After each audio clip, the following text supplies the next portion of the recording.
Hey guys, and welcome back. This is the Player's Path. Now, as always, this is your guide to TBF, to techniques, tricks, and tips, and everything you need to learn to be able to go further in this game. We'll be looking at comparison between the Captain Carter against Citadels. Which one is more important? To be honest, they're actually important in their own ways, but let's go through it first, yeah? Carter, as we all know it, is a great captain. Equipped him with the right gear, especially his items of gear for crypt exploring, and you want crypt efficiency, enchantments, and gems alike, allows him to be able to explore these crypts with high efficiency and doing it better. In saying that, you also need to do the upgrades in order to improve him, and we already know that for your academy. You notice that the tar runs out. You have different levels of tar, from your regular tar, your rare tar, and your epic tar, and these are your main 3 tars that you go through. The thing is though, again, you're very limited because you're underneath the dome. And I'll say this as well, when you actually leave the dome, you might not always get the tar that you're after, depending on what clan you fall into. So be wary that these things do happen to you, and happens to every single player. But how do you play this more efficiently when the clan demands you to get 10 to 15 chests a day, for example, right? How do you do that? Well, the thing is, you got to attack Citadels, and this is where the argument comes across Carter against Citadels. Citadels are extremely important, especially in this day and early age. If you can get your guards strong enough, attacking Citadels will generate chests for your clan. And it also gives you a key.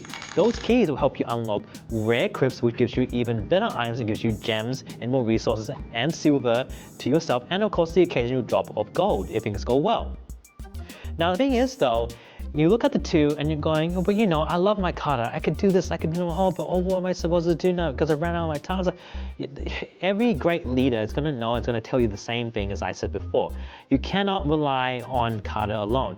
Go and build your guards up, be stronger, and go fight against Citadels, fight against the Elf Citadels, fight against the Cursed Citadels, fight against the Citadels, because that's going to get you the most stuff and it allows you to build more tar. And I'll tell you this, guys, by fighting the Citadels and you bank up your tar, there's going to be tournaments and you're going to see it eventually pop up here and there where it's all about your tar. So you actually do kind of want to bank it up as much as possible, because depending where you are and what tournaments you're in, this is highly advantage of you of putting yourself in the lead and doing well. Okay, take advantage of it. Now Citadels have their own approach in attacking these things, right?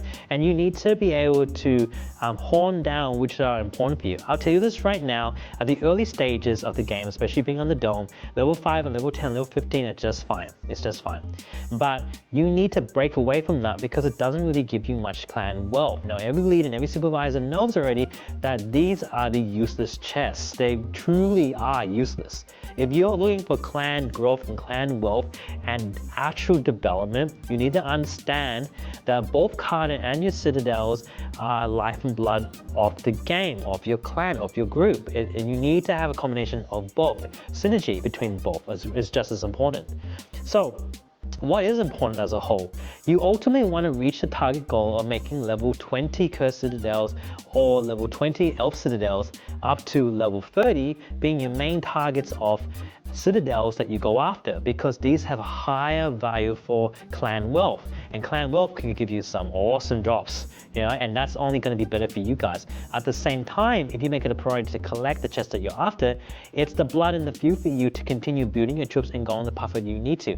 That's really all you need, and there's enough players out there, and you guys know what I'm talking about, especially those who are senior watching this, that a combination between the two, between those who play the gold pass and play it hard and play it rough, and the other ones who play it free and play it slow. The combination 2 does work with synergy, but you're gonna find that you have to be very careful because the ones who are playing it slow are taking advantage of the ones who are playing it hard and putting so much more money and so much time. And that argument is a question that gets raised over and over and over again, and it's fair. It's completely fair. You know, this then goes to another topic, you know, those who are on the golden pass and those who are not. So the gold pass players are playing it for one, and they're spending, you know, in my case, $30, $31 every month to be able to get the resources, gold and silver that meet the demands. And also they know by everyone getting the gold pass, you can eventually, and this is the cool part, you better get a clan appearance, which also gives you bonuses as well. But that depends if there's enough people playing with the gold pass. And I'll just throw it in here because I said it before, but I'll do it anyway. Gold pass is the only way of unlocking Helena Troy, okay? If you want Helena Troy, she's a good boost for food and troops. She is great. Everyone uses her as a stay-at-home mom. let's face it, she is a stay-at-home mom. She does her job really well. So anyway, go on the other side, those are gold class players, and they do a lot for the clan. They do, especially so early. Now you're looking at the other side, those who play free and those who play slow. The thing is, they play free and they play slow because they got no other choice. Okay, it could be whatever circumstances they're having in real life, but you just don't look at that. You just look at the fact that they're playing that pace because the pace only allows them to play at that pace. Unless you have the ability to be able to capture the level of chess that the clan requires you to, then even when you play free, they'll forgive it because you're actually meeting a different requirement. If you can fulfill the clan requirement, these are the usual mandatory events, which is basically your ancient summoning event, which is Golden SpongeBob, which I call them that, followed by Ragnarok. Sometimes depending on the clans, it can be the Great Hunt, and then followed by collecting mandatory chests and doing this in order to fulfill the fulfillments of the clan requirements. Now, these are like bare bone basics what most clans demand from you.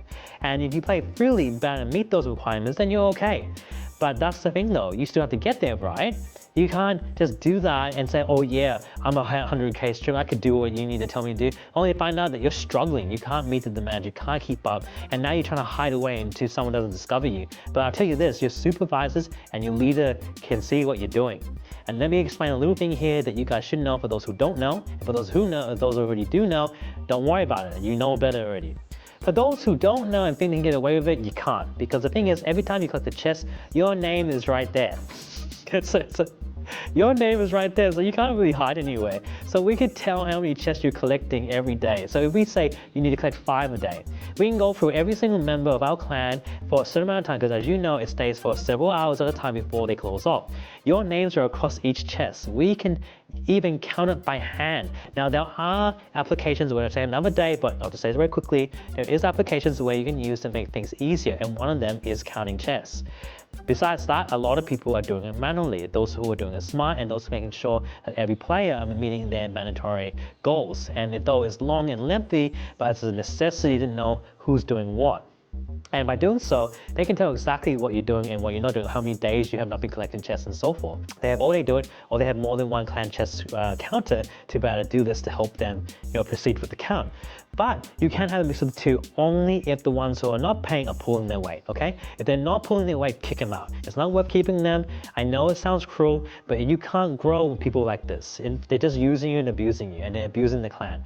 So that is more what I find, I dislike and don't like when people do that. But I understand if you're small, you can't grow and you need time, you need to develop. I get all that. So I know where that comes from too. I know both sides of the coins, and you too as well. So if you can put that in the back of your mind when recruiting people, especially when you look at gold pass players and non-gold pass players, as well as just staring at that and understanding that, and looking at Carter, look at Citadels and how to achieve these things. These things are very important things to kind of meld together and know how you want to play this out and what type of clan you want to be, right?